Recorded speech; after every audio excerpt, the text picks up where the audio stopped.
And gentlemen, welcome to the Sober Swole podcast. My name is Jake Howard. And I go by. Chocolate and vanilla swirl. Yeah, Danny had no idea what was going on last week. What's up, guys and gals? And otherwise. And otherwise, yes.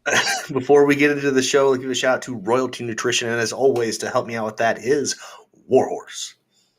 Hey, it's Warhorse. Do you want your workouts to look like this? Or do you want your workouts to slay?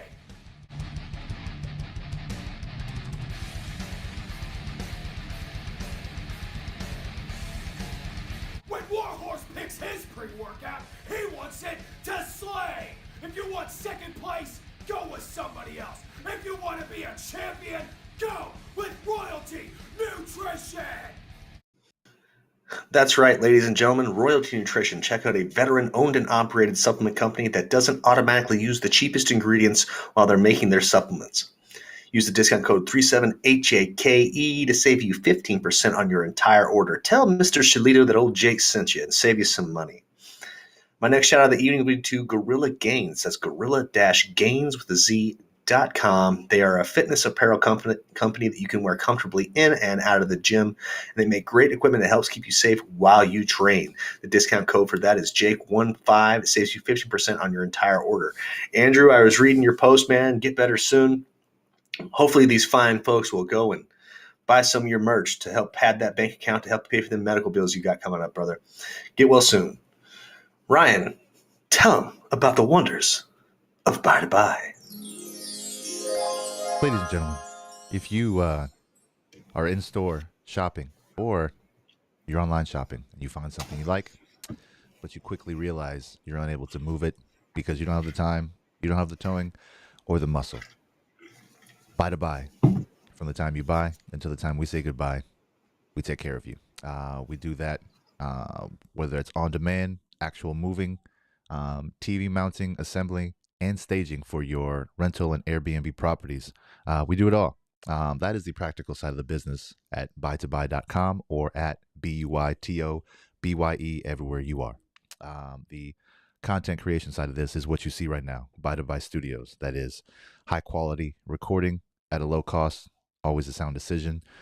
We are making an attempt to elevate this show after 2+ years, and we had a conversation earlier today that put me in line with a package that's going to allow me to do a lot of what I want to do very quickly. And so I'll be able to pass that on to you and anyone that needs to elevate their brand. And I look forward to doing that really soon. But yeah, you can check us out at Buy to Buy Studios everywhere you are as well. And yeah, let's get back to Jake. I want to say we should pay some respects to the rapper Coolio, who this evening was pronounced dead at 59 years of age. The cause of death has not been released, but I mean, we're both 80s babies. Yep. Gangster's Paradise. Dude lived it. Dude lived the life for a little bit. So I mean, he did. R.I.P. R.I.P. man. So that's all I got on that. I woke up this morning and I was scrolling Twitter and I saw something that I went, why are people outraged about this? Right away. So it was the outrage. The outrage is what got me. I was like, people are pissed about this? Like, gotcha. Now, so apparently James Madison had a crystal flute. And James Madison, what? He was the fourth president of the United States. President. Okay. So this crystal flute is like 200 years old. And Lizzo played it. Dun, dun, dun. So a quick history I pulled from the New York Times is James Madison's flute had been made for his second inauguration by Claude Laurent, a Parisian craftsman who believed that glass flutes would hold their pitch and tone better than flutes made of wood or ivory, which was common at the time. The flute's silver joint was engraved with Madison's name, title, and the year, 1813. So, all right, and Lizzo was like hyped about this, right? Because the Library of Congress was like, "Do you want to see this flute?" She's like, "Hell yeah!" And they were like, "Do you want to play this flute?" And she was like, "Hell yeah!" So she tweeted out after the show was done, and she obviously passed the flute back to the Library of Congress. She tweeted out that she was the first person to play this flute ever. So not only is it a 200-year-old flute, but this accomplished flautist was the first person to do it. Like Now, touch it, perform with it, perform with it is Okay, what I think what she's dude. Because there's no way someone like just didn't walk up and was like boo doo and like a weird old timey drunken stupor at a White House party. Come on now, like. So the Library of Congress. How long did it say? How long it's been there? I read an article about it. It was some lady saved it and gave it to him. I don't know how long it's been there. That's yeah. No, I didn't write that down. I didn't write that down here in this. So it's just James Madison's flute. And I looked at the story online and it showed an array of flutes at the Library of Congress, right? Yes. So there's like a walking cane flute and like all kinds of cool shit. Right. There is an assortment to pick from. So why? I mean, I'm assuming it's just because of the look. Like, I'm sure. I'll take that back. There's no sureness. How did she see this flute and say, "I want to honor James Madison," or this just is historic because it's labeled so, and I'm going to use it to play something in his honor? Like, what's the premise? I think she did what any musician would do if they walked past a really cool instrument that is in their brand of instrument and went, Sure. "Oh shit, let me touch that." So like if a guitarist got an opportunity to play Prince's guitar, right? They would like use that as a yeah, big deal. Okay, so, damn right, they're strumming that thing a few times. Got you. So like that. But like Prince and music, especially an instrument that he played because he played so many, like that holds reverence based off of his ability, based off of his accomplishments, who he was. Like James Madison, was he known as a flautist? No. Or is it just like this guy held this position and this was given to him, so it's got value based off of our perception of presidents? Yeah, I mean, he's the fourth president of the United States. This was given to him as a gift in for his second term. We're getting elected again. Right. And I think it was just something he used as like a decoration piece. Right. So again, so comparing Prince's guitar to James Madison's flute, I'm having a hard time feeling like this is one, an accomplishment, two, something you ought to celebrate. Well, see, I just think it's rad because it's a 200-year-old flute on top of the fact that it's made out of crystal. And that's like something that like you need for a side quest in Zelda to advance in the game. Okay. So, okay. Like, but you know how the public feels about black people and legends. And touching white folk stuff, right? So when you talk about Zelda, now you have to include Lizzo as part of that conversation, as in terms of the flute. See, I will come out and say this. Aesthetically, Lizzo is not my cup of tea. I don't think you're alone. But there is no denying her accomplishments as a musician. Yeah, sure. And an artist. Give her kudos for her abilities. You have to. And if you don't, you're just lying to yourself. So so the flute was given to him in what year? 1813. 1813. And slavery ended when? It hasn't. Okay. So Barry Bonds asterisk, slavery hasn't ended, but according to, again, people who say this is worth this, it happened in what, 65, 69, 1865, 69, something like that. So this flute was engraved to someone who owned slaves. And according to the history books, he owned up to 100, something like that. So, like, not a small, I mean, I'm not trying to put a barometer on slavery, on enslavement. I'm just saying He owned a whole bunch of people, and then there's like it's like just the wiki page, like the summary is he was an abolitionist and against slavery, blah blah blah blah blah blah blah blah, owned up to 100 people, and so it's just like, so if you're going to include any context, which you went with Zelda because of fantasy, right? Because of the what it looks like. However, Yeah, that was right where my mind went. in terms of American history, in terms of the things that they didn't teach us on purpose, you have to understand that all of this stuff was going down around that time frame. So for a black woman to celebrate an item from that time frame outside of that historical context, one, it's lazy.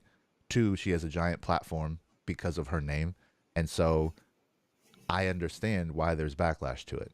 I shared this with another one of my friends, and it's just kind of like, it was just kind of like one of those, put it in the category of shit no one's asking for. Right. Well, yeah, it's definitely one of those things that no one was asking for.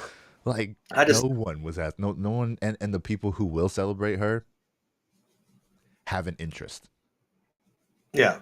So well, the people that I saw that were outraged about it were just like, well, look at the way she's dressed. She's twerking with the fourth president's flute. And she already gets enough flack for being her size and flaunting her figure. Like, she already gets, that comes with the package, right? So just adding this onto it, when I shared it to my friend, I was like, it reminds me of Stephen from what was it, 12 Years a Slave? Or no, that's not the right movie. Django Unchained. He was the house Negro, and so I was like, I picture him going with that flute, performing for Master, performing for his guests while they eat dinner. You know what I mean? Like, that is based off of historical context. Just like you went to Zelda, I went to Django Unchained, because it feels like it's something that realistically could have happened over bourbon and The Help. And it's sad that I'm able to reach that point very easily because I'm not trying to. But so when you shared it with me, that's what I thought was all of the things, all of that you have to overlook in order to get to, oh, it's James Madison's flute. High five. So yeah, cool though. Yeah, my whole thing was like, who gives a shit? It's a cool looking flute, and then she did a Lizzo show. Like, it's a Lizzo show, and then she did it with an old flute. What are you like? What are you mad about? I mean, do you think James Madison's ghost is happy that going down? It's just, is he like bucket list? Oh, man. Who is this large woman of color playing my flute? Man, because I mean, if someone gives you a flute, does your mouth wind up on that flute at some point? It's got to. So her mouth and James Madison's mouth have been on the same piece. Damn, Lizzo kissed James Madison. Ew. Dude, I don't know how to play a flute, but you give me a flute, I'm gonna toot toot on that fucker. Yeah, man. If I go to the Library of Congress and they open that thing up, I'm just gonna be like, I'm not gonna put my mouth on that thing. Please don't give me a flute. I'm good. I have no interest in floutery, however you say no, that. You go in and this is President Bill Clinton's turntables.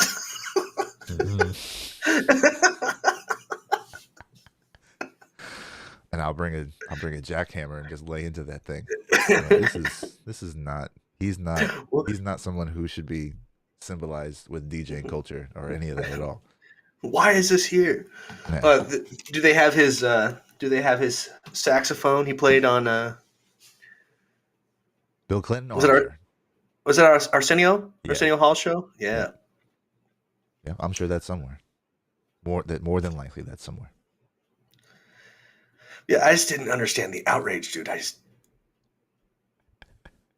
So, you don't understand outrage because your vantage point, right? Yeah, there's not a lot that you're going to relate to in terms of all of that. So one, I'm not listening to Lizzo on purpose anyway. Yeah. And two, as someone who digs history, I was more excited because I didn't know this flute existed. I was like, that's dope. Right.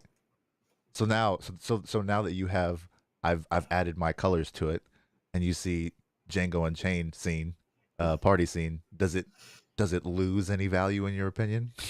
No, I see it more of as you could. If anything, it's more of a symbolism of progress and a fuck you. You can flip that narrative. Absolutely. Yeah. There is the ability to spin it, to take ownership, to flip the narrative. So yeah, I see that as well. But I think in terms of like a pros and cons, it's more on the it's in terms of balance, it's on the negative scale. Okay. It's not Yeah. good just in the optics overall because of the negativity that follows it. Whether that's the sexism, whether that's the body Body shaming, shaming. all of that. Yeah. So it leads down a destructive path, many destructive paths, many negative paths in terms of and with the glossiness of the title of the headline, right? Okay. You're just like, there's so much negative that comes out of it. It's not worth the headline. I guess that's what I mean to say. Okay. So you can't relate to it, and you don't understand the outrage of it. But I shared a clip with you, and you were not very happy about it. So No, I'm gonna but play we, this we clip. brought up time. Go ahead. Hey, real quick before we get into this next thing, because I have to tangent off real quick off the line. Have I shared my title thing with you? No. Can you read that? Lord Jacob Howard and Lady Brittany L. Howard. Very nice. And that is where? So I have a 10-foot square plot of land in West Scotland, and because of this, I am entitled to claim.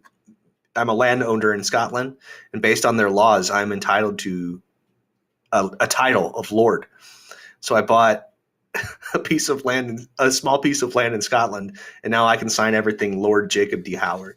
So my full title now is Lord Wait. Doctor. Where? It's in It's in Scotland. It's in So you have to be standing in that 10-foot plot in order to. in order to rule it. No. Because you have that proclamation. So where are you going to put that in your bio? Oh, I could for sure. Well, so I'm gonna put it above my doctorate that I have over here on my wall. Oof. Okay. My Doctor of Divinity. So I'm Lord Doctor Reverend Jacob D. Howard, Man. the First off, first that's a of his mouthful. name. Secondly, I need to get you on record having someone address you as that. I need that too. Yeah, because it's not official. Otherwise, it's just a piece of paper on your wall. Yep. It is you bought a piece of lore. Yeah, but either way, I was way excited about that. So you can do something like this. You can buy like stars. You can buy, you can name stuff that you can't own, right? Yeah. And so, I mean, according to them, you have ownership. But if so like I get a picture of the movie Up. So like if this giant corporation tries to build an apartment complex on your plot of land in Scotland, do you have say so over that? Yeah, I have to buy my land. No, and so the whole thing is, so this whole company, it's their whole purpose is land conservation. Poof. So it preserves land out in Scotland. So how they went and did it was like, we can sell titles to all these dumb Americans and people from all over the world, and it keeps this. I said it. It keeps this big plot, because it's owned by so many people on top of. Allegedly. Yeah, but They don't have to tie allegedly to this. Like so can you Google your plot? yeah, I already have. I'm gonna do that in the ocean. I'm gonna do that in the ocean, on the ocean floor. So you can be an astronaut in the ocean. $5 a pop, man. A plot, whatever. That's wild. Yeah, but it's wild. Well, I'm glad you found positivity in that. That's I saw it. I laughed. There was a Memorial Day sale. I bought it. there was a Memorial Day sale. Wait, their Memorial Day or ours? It was ours. So you're a colonizer. Is that what you're trying to say? Hey man, just taking it back. Oh. Oh Lord. Okay, I'm gonna jump right into this then. Let's flip the balance on this show. My friend told me we were going swimming. Why'd they tell me?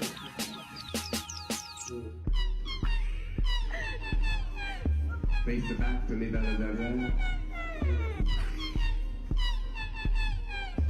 Thank you, Zach.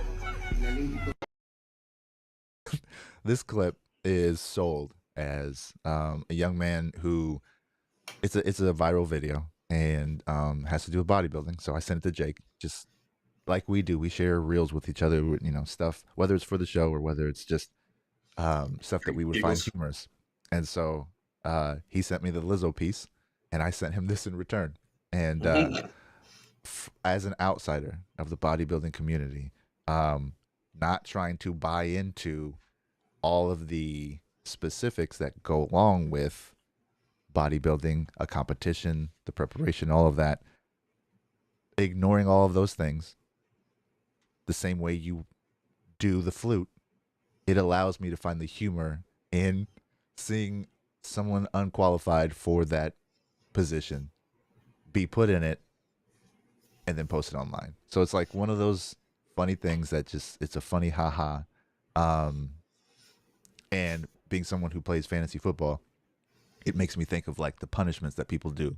So whoever finishes last place, they'll have to do something embarrassing or whatever. And this feels like one of those things. And so I sent it to you with the intention of getting a laugh or, you know, a chuckle like you did Lizzo's story. And I said, I don't like it. mission accomplished. Man, Yeah. number one, Is that you want to be able to have a show.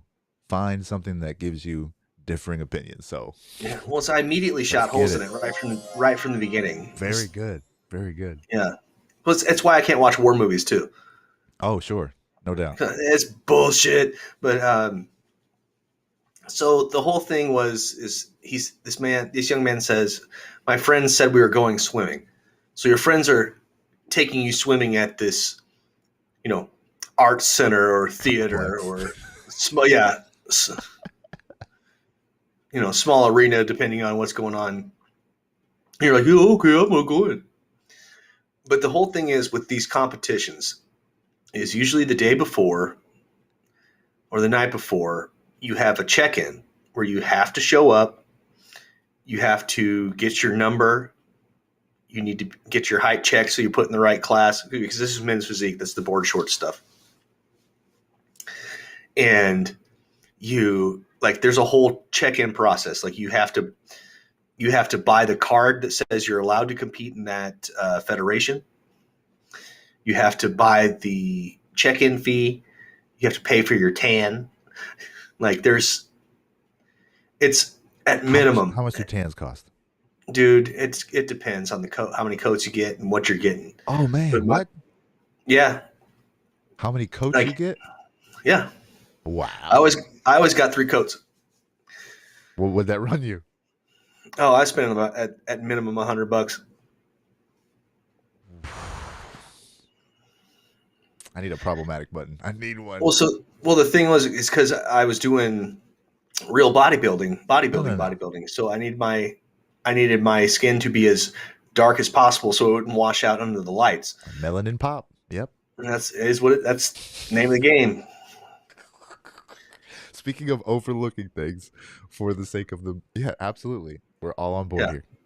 So But- the board shorts, but the building that they went to, Yeah. giant red flag. Okay, continue. So I mean, just right out of the gate, like bullshit, dude. Just like I would have rather him been like, my friends challenged me to do a men's physique competition. Here's how I did. I would rather seen that. I would have been Okay. less offended by that. Okay, offended. Very good. Yeah, like so as a currently in hiatus practitioner of the sport, was my first show I did. My very first show I did It was my first show, and it was this guy's first show. It was because we were the only lightweights there, but it was the best shape he'd ever been in his life, and he was like 45, and he was just like, "Yeah, this is it's the best shape I've ever been in, and I wanted to see how I could do on a bodybuilding stage." So respect.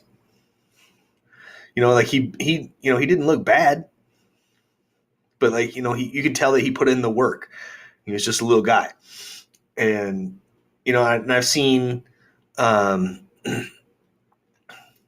revenge bodies. I just got my divorce, and my husband said I could never do this, so I took my power back, kind of thing. And they weren't Sure. like exactly in the right shape yet, but they could be down the road. Yeah. Yep. I've seen stuff like that, like people that have lost hundreds of pounds and just wanted to get on stage. Like, good for you, fuck yeah. But like, I went to, I think it was it was like the Heart of Texas or the Battle for Texas, one of those. When I was going through my FitOps class, and there was a guy doing the super heavyweights who was he was a power lifter that didn't get in bodybuilding shape. Just rotund. And he was just like, yeah, I'm going to do so good. I'm going to beat you guys' ass. But like, obviously just a big joke to him kind of thing. And I was like, I don't like that. like you're like, a bucket list thing, or you've really worked really hard to get to where you're at a certain point in your life. It's like, if I lose 100 pounds, I'll do a bodybuilding show. Like, good for you. Like this dude was just like, fuck the sport. Like, I hate that shit, because you're stepping up on stage with people that are taking this super serious and are trying to advance their bodybuilding career, and you're shitting. Well, for your haha, you're disrespecting their hard work, and like, Nailed it. and that's another thing with this kid. Like when I say I would have been less offended if he would have said that, like I still would have been like, what a turd, because like he's not by any means a obesely out of shape young man. Like he's a relatively lean kid, but like he was up on stage with some cats that were like had been putting in years of work. Some dudes that were running some juice, Right. like really, really working their craft and like making the sacrifices. It's just, I need to have a notepad. So you're setting all this up perfect. This is perfect for the conversation that led to this with Lizzo. So for people who take the time, who are trying to progress the narrative for Black Americans, this distracts. Lizzo's flute thing distracts from that progress in the same way that this young man and his prank distract from all of the hard work that all of the professionals there. Does that make sense? yeah. Okay. So that's the parallel. That's it doesn't sit right with us. Me with Lizzo's situation and you with this. So just trying to relate that it makes sense why there's backlash, why there is pushback, why there's uproar, because you understand through tried experience, the ramifications of allowing that to happen. So, flipping the narrative, the guy that he's standing next to, maybe he's struggling to get a presence online.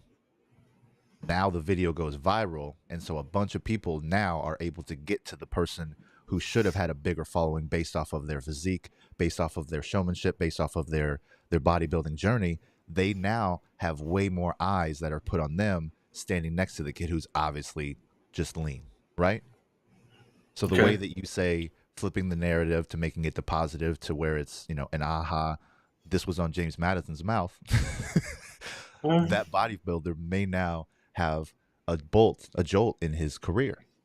Anyone who did take that seriously, and it had to come at the exploitation of all of the steps that you pointed out. Well, see, but that's also if people are going to take the time to dig in to the show. More than zero will now. More than zero will now because of it. I mean, we're talking about it at length. So we're giving it all kinds of attention. I want to now dig and find out who that young man was, find out who that bodybuilder was. Maybe we get on the show, bro. Like, I'd be down.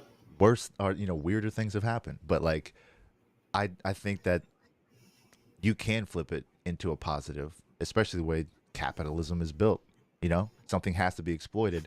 And if it has to be this little joke that was set up as a prank in affiliation with bodybuilding to get their scene more attention, is that worth it? At this one kid's expense who just is going to do it one time? That's pretty creative, man. It's really creative, and it's free. And the amount of attention that you get from it, whether it's purchases, whether it's new bodybuilders coming to compete with you, the net sum of that is very positive, especially for the people who make money off of it. And so, like the Lizzo situation, who's making money off of that? Just the people who exploit it and who put it on social media or on the internet, right? Yeah. The attention, they're getting the attention off the thing at the expense of the history of this country.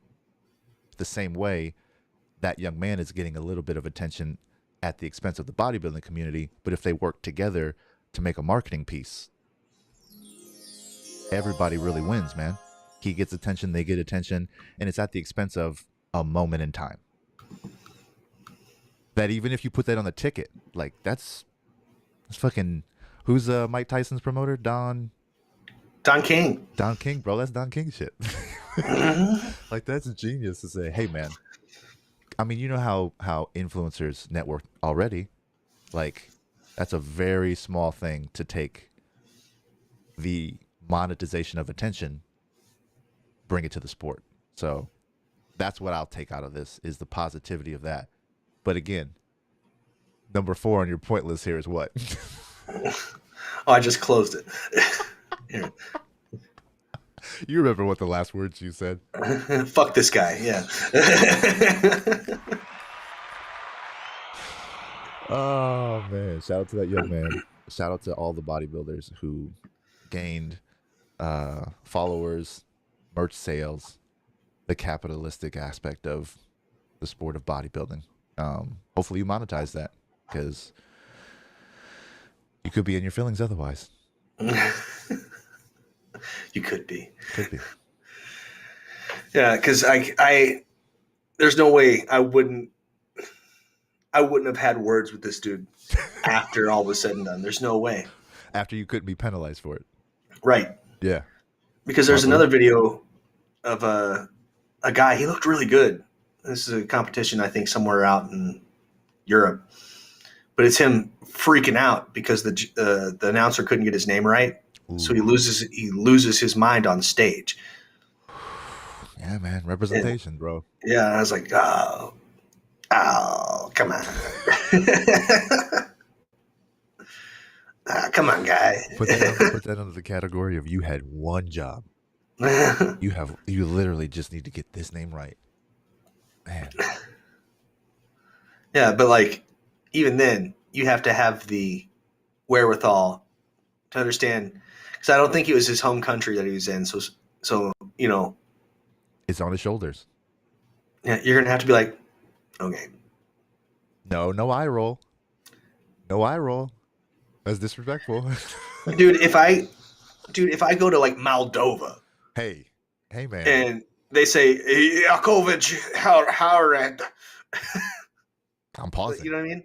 Pausing. I'm grabbing a mic and I'm saying Jake Howard, and I'm walking into the stage. Well, I'd pause, but I'd be like, I don't live here. Like, so in Iraq, I wore a name tape. Okay. And it was my last name translated to the best of its ability in Arabic. Mm-hmm. So in Arabic, Howard isn't a word. Sure. So Howred is what every Iraqi policeman called me. So I'd say Howard, and they'd go, Howred. Howard is like, whatever, Sure. But what was the importance of them being able to pronounce your name correctly? What was the importance of that? Aside from your personal, you having to hear it all the time. I didn't really put any emphasis on it. Yeah, it's just a thing that happened. But when Well, it's just you well, on well, stage 'cause- under spotlights, bro, your name is your name. yeah, well, your name is your name, but you also have to have the discipline. So being a competitive athlete in bodybuilding, you have to have the discipline. Your whole job right there is to pose, hold the pose, be the best poser you can be, and show off your physique. I could walk out on stage and they could say "Dirty Dick Diggler," and I'd be like, you know what I mean? Like as long as you Good know, on you. as long Good as on you, sir. as long as it's my number, and they're like "fuck face McDougal," I'd be like, That's you cool. know, because that's part of the discipline of the game. And That's there is 'cause- a discipline in the game of broadcasting to where you know what you're going to say it before. You know what you're going to say before you say it. And if people's last names is all that you do, there is a level of discipline that is required per your paycheck. So but you're there. your discipline can't break down because someone else's does. You're absolutely right on paper. Absolutely right. However, if you allow someone, if you give them an inch, they'll take a mile. So that at every show they mispronounce your name, and it's not a big deal. Okay, not me. Or they give you a nickname. Not I. No. And they Because can do that in the press. They can do that in the media. They can do that where they control the narrative. When I'm on stage and I am exposed and I am vulnerable, you're going to get my name right. Straight up. I get you. Straight up. Here, pull me off real quick. I can't find the fucking. My friend told me we were going swimming. Why'd they tan me?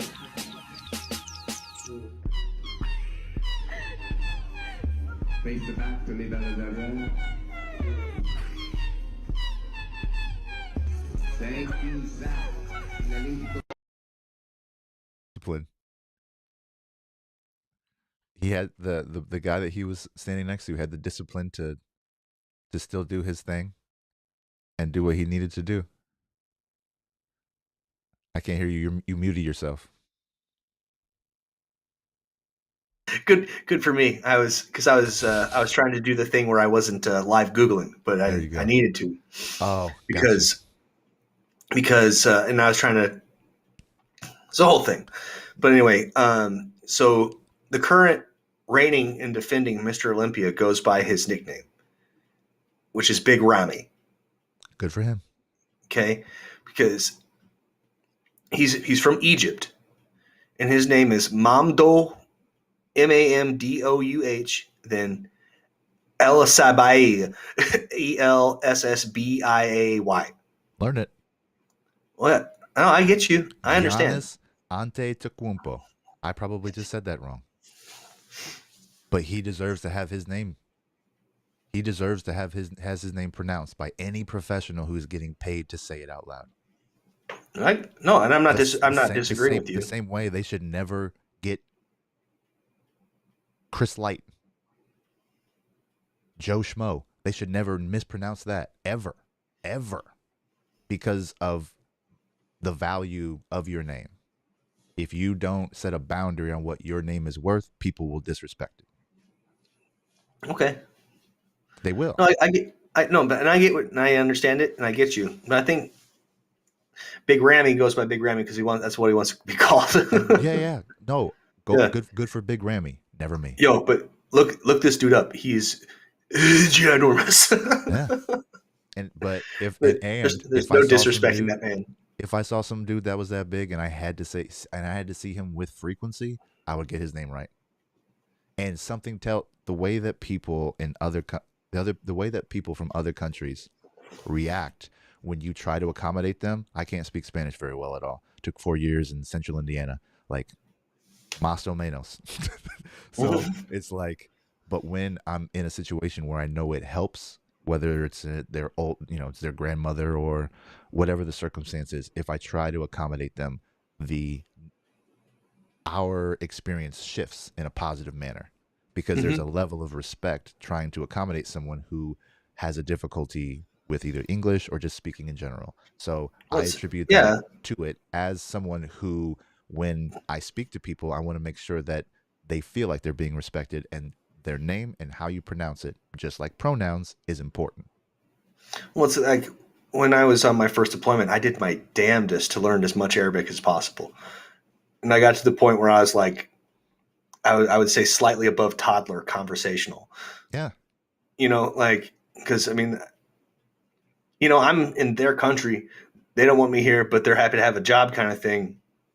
I'm going to do my damnedest to like try and understand you the best that I can. The amount of energy it takes is very small.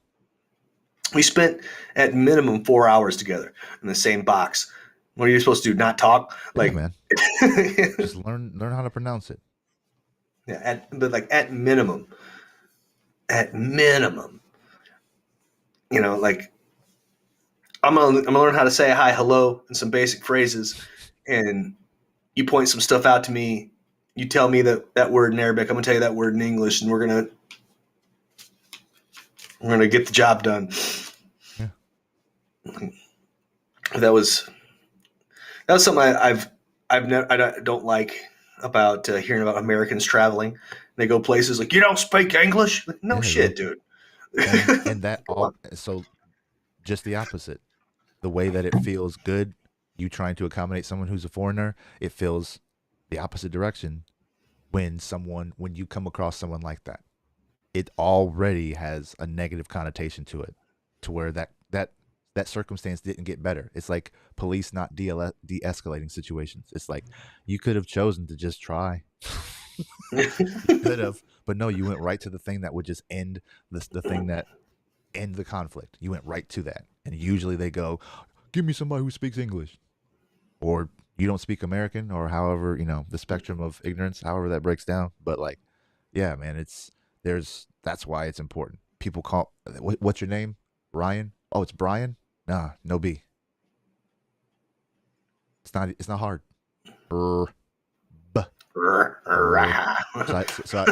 Especially when, you know, having masks on, people ask your name, I growl at them, Ryan. So that way they know what the deal is, because it matters, in my opinion. There's value. If you want to put value in Lord Jake Howard by buying 10 square feet of land in Ireland, that's me with my name. My proclamation is pronounce my name correctly. I get you. How much did that plot cost you? I don't even remember. Less than $10? It was more than that. Oh.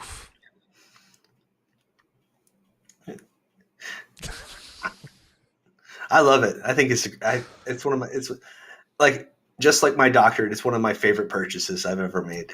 Oh man. just because it's something I can look at and go, Gives you a chuckle. Yeah. And that's all I need in life. That's your crystal encrusted flute. There it is. Yep. And my guitar. Oh, hang on here. Hang on. Here, turn my camera off real quick. Make some noise. This guy right here. One more time. Show the video. My friend told me we were going swimming. Why'd they tell me?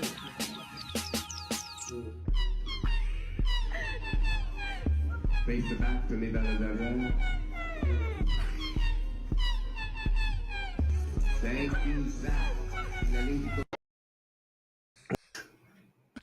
5 Have I shown this? Yes, you have. Oh, okay. Well, please continue with the purpose of you showing it again. Oh no, because that's another thing that, like, it's something that makes me cool. That's when I was 2, and my grandpa and grandma Impy, she's no longer Grandma Impy, she's Grandma Kearns. But my bad. Damn, dude. Sorry. Sorry. No, you're all right. Trying to get to you. You're speaking at length. I'm trying to get to you. No, but they were helping start churches in France. They did that for a while. So it was my mom loaded me up on a big across the ocean flight, and we landed in France. and hung out in France with my grandparents, like Switzerland, and all kinds of cool places. Like I only have pictures of it, but because I don't remember any of that because I was 2. But it was Joan, because I called her to check in on her, which was my grandpa's second wife. I called her just to check in on her. She said, I have this picture of you and your grandpa in France. And he kept it in every office he ever had. They always displayed proudly. Do you want that? And I said, yeah. Yeah, because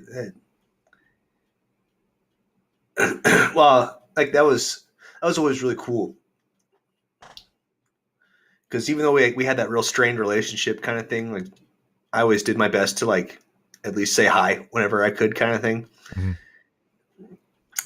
And that meant a lot, you know. Like even though shit was weird, he always kept a picture of me and him on his desk.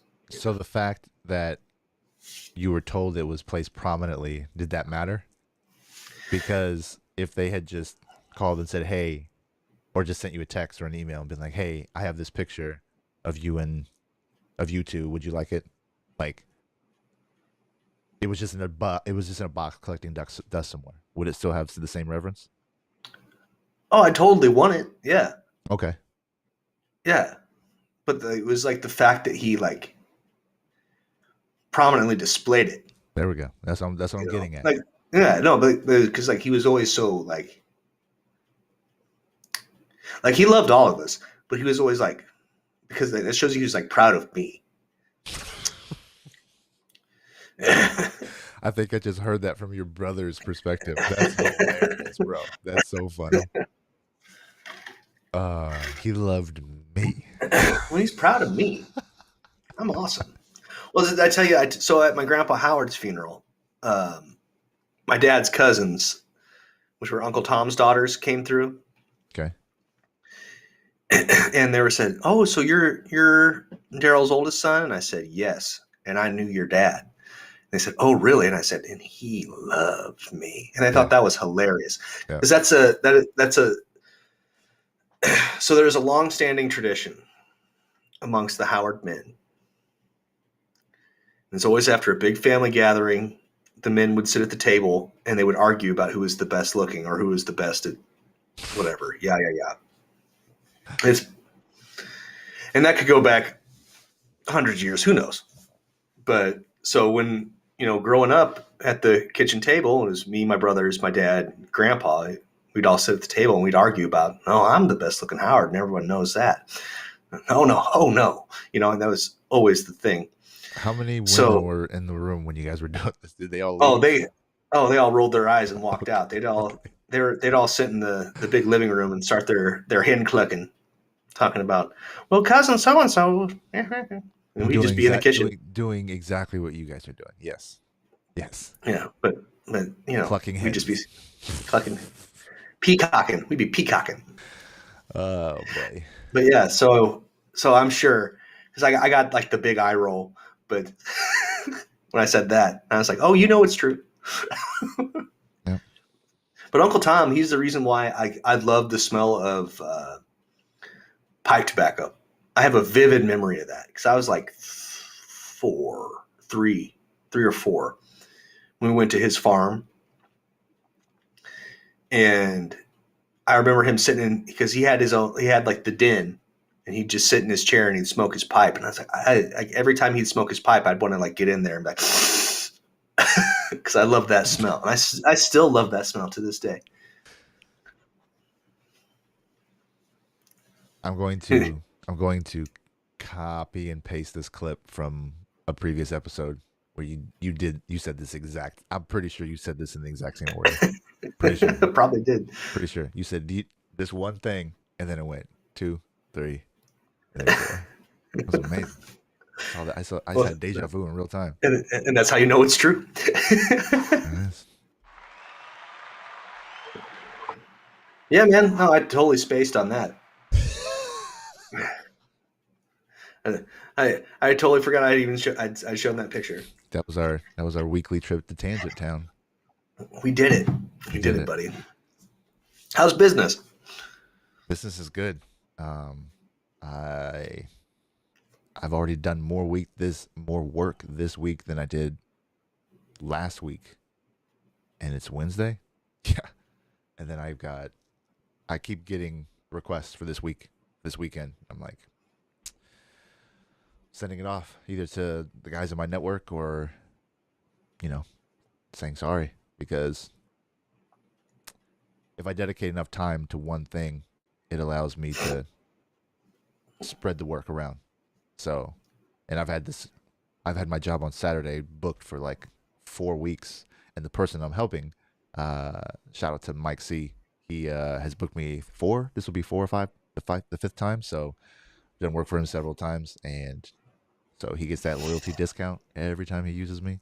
And so, yeah, but he has a marble table on the third story that I am not looking forward to taking down, and then it's got to go up a story to his new place. And he's got I don't know what the gallons are, but it's a giant fish tank that also needs to go. And then he's got all of the what are they called? Concrete blocks that they're sitting on. There's like a dozen of those. They never get lighter. So thanks, Mike C, for the business and the backache. Yeah, well, oh man. So, oh man. No thanks. At least the weather's cooling down. I won't be able to help you this weekend, buddy. I'll be in Tucson. That's all good, man. It's family picture time. What's in Tucson that makes it the family affair? There's a particular photographer that the wife likes. That's only in town for a certain time this year, and she did our last set of family pictures. That was before the Marley was around. So, and so it only takes you 30 minutes to get there because of where you're at. Yeah, man. Yeah. Me, it's 2 hours. Yeah. Well, I went to.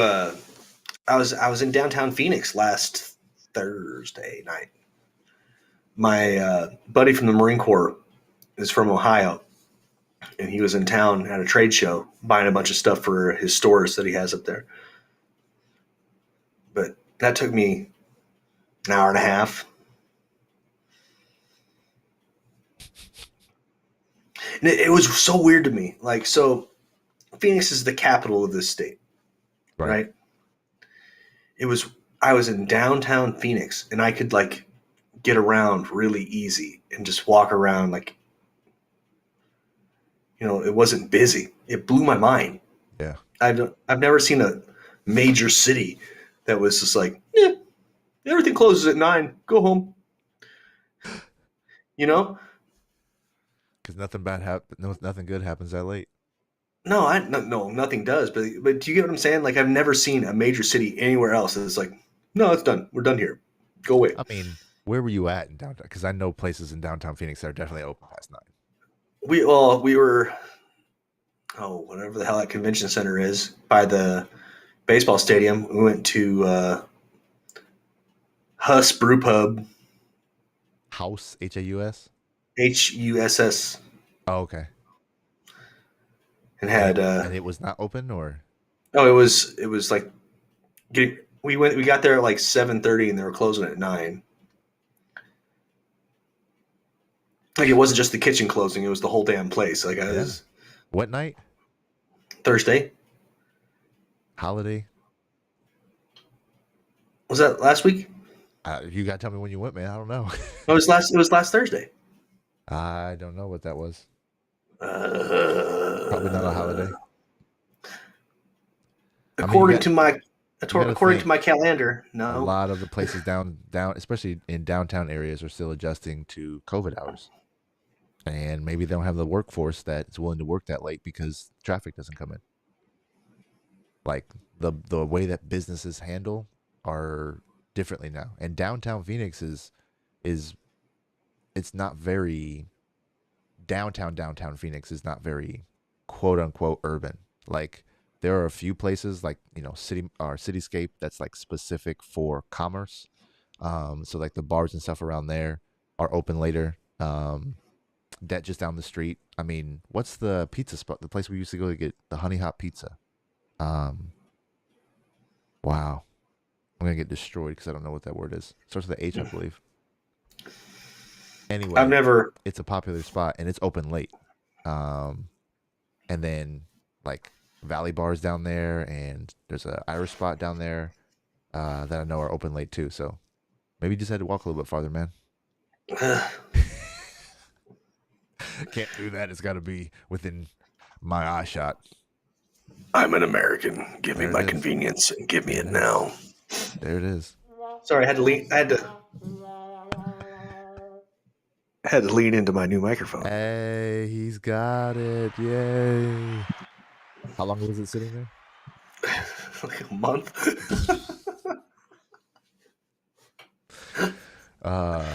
There's no excuse for my laziness, man. Ways There's to none. make your show better. Use the stuff you get. Yeah. Well, you know, I'll get the other rig up and running here eventually.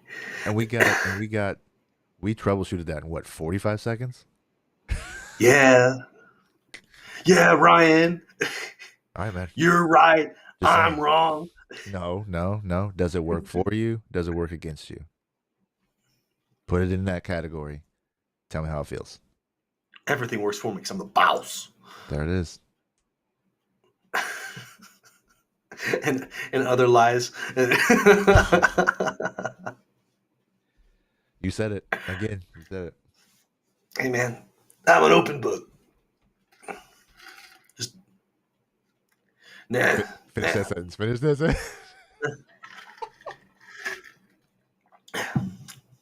Yeah, don't post what you posted earlier and say that sentence. Please don't.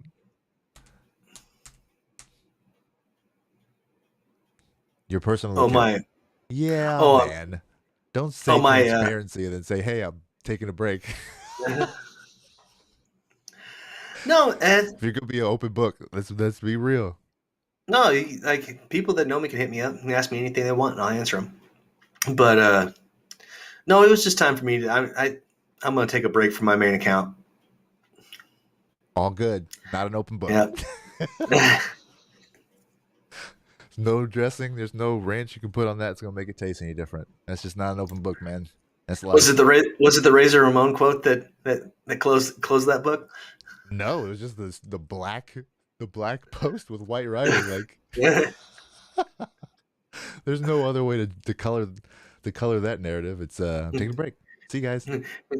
But I think if you need me, that's too bad, Chico. So you can reach us on. You said you Sober Swole. You got your Patreon. Yeah. I said hit me up here. So the piece Bye. that you used after the 48-minute mark, I was paying attention tonight. That is serious. That's material that you could definitely put on your Patreon. Part of the rake rant, the hake rant. The rake rant. I have one typed up actually, and it's about recreational drugs and bodybuilding. If one of my the picture I posted before I said I'm taking my main account hiatus was we had a former guest on the show, Marsha. She rolled through town, and she's on her way to a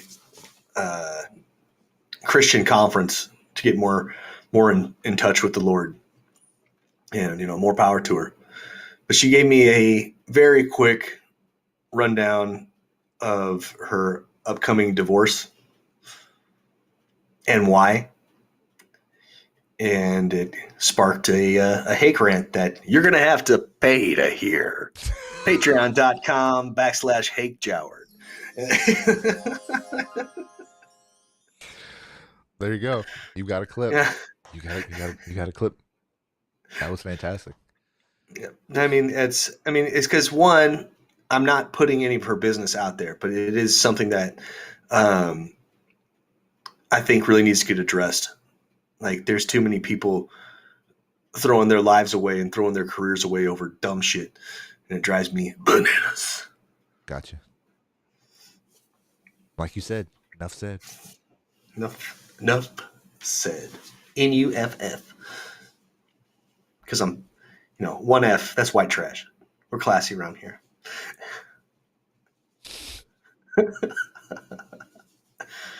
Speaking of that, I'm getting my hair cut Friday. I'm gonna have to get the old beardo trimmed. Oh, you're not wearing that for the portraits? Nah, Oh, no, I mean shit. I'll have a beard, but I'm just gonna get it shaped up. Speaking of boss, that's a you decision. Yes, in quotes.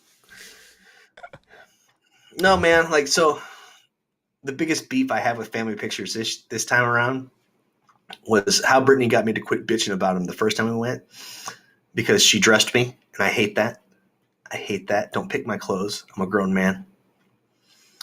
As I said, fine, I'll wear this, but next time we do family pictures, I get to pick my outfit and what everybody else is wearing, and you can't say shit. She said, fine. I said, you promise? She said, I promise.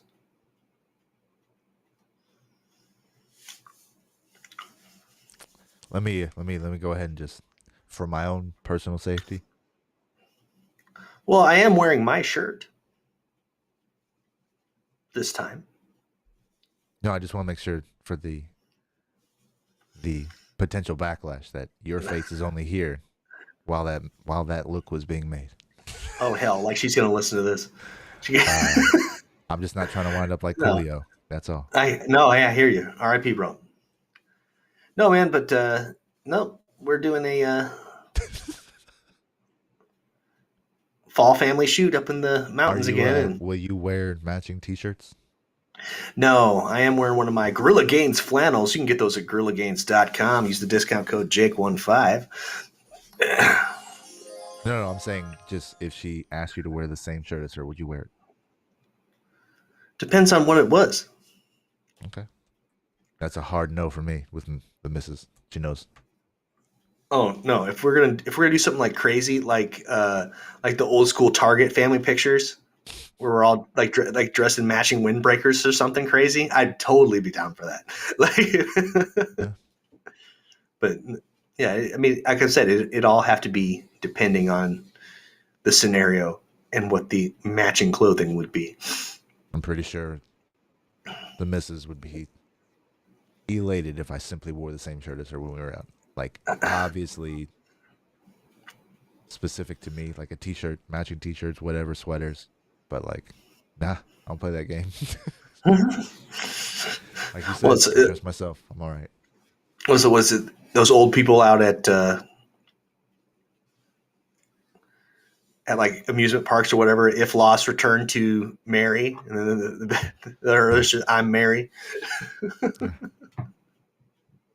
Those are the people that we always got sat with on cruises. Instant conversation makers. Oh, so where are you from? No, that was the thing. Like, we would wind up talking to them, but I'm like, everything I need to know is on your shirt. You've already I'm good. told me. Yeah. You've told me. Well, anywho, I've got babies to carry upstairs. I think tomorrow I'll be posting my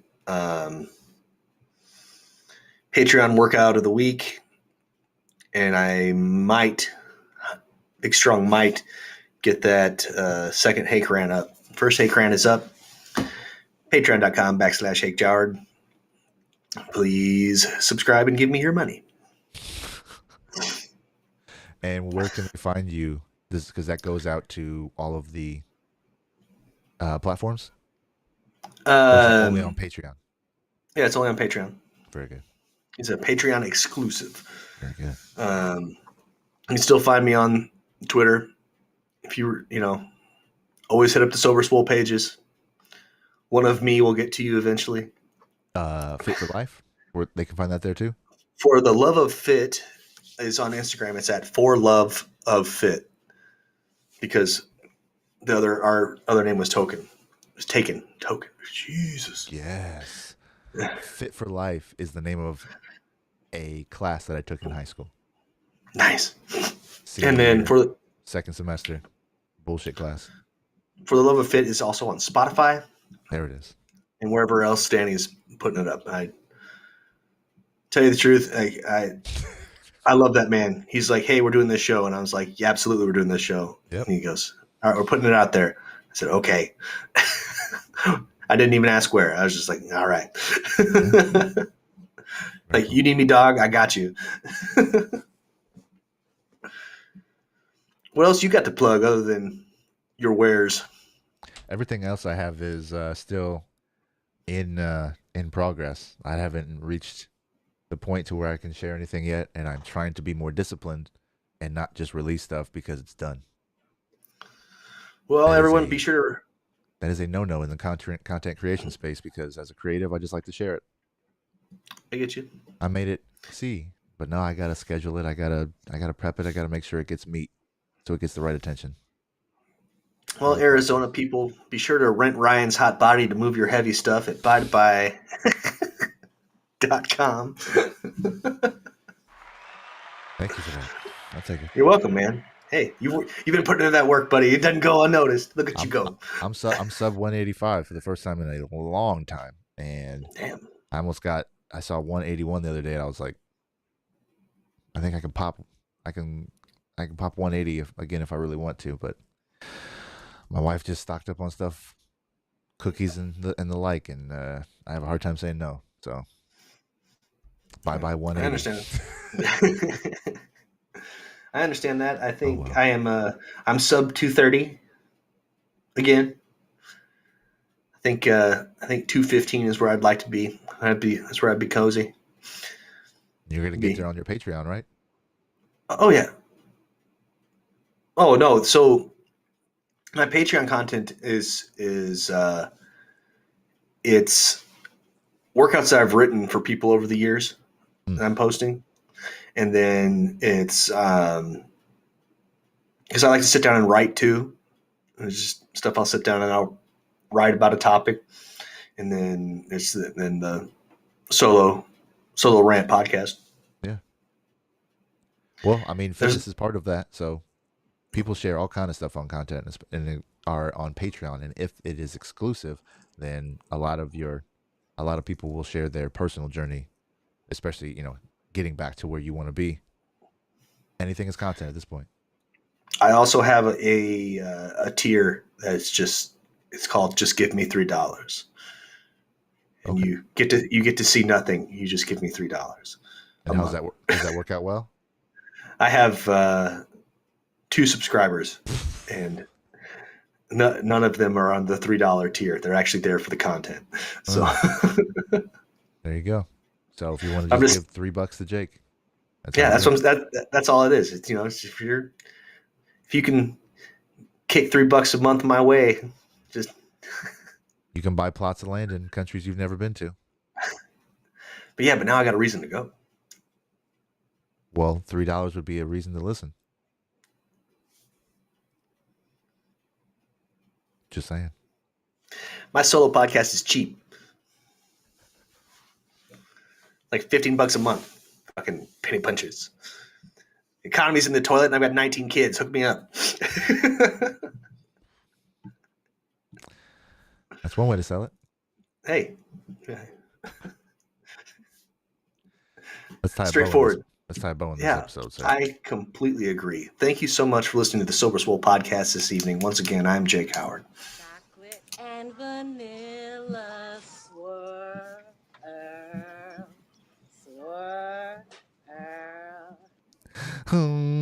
Bye. Hey, it's Warhorse. Do you want your workouts to look like this? Or do you want your workouts to slay?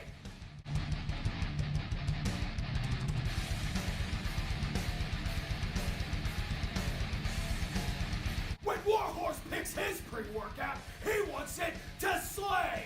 If you want second place, go with somebody else. If you want to be a champion,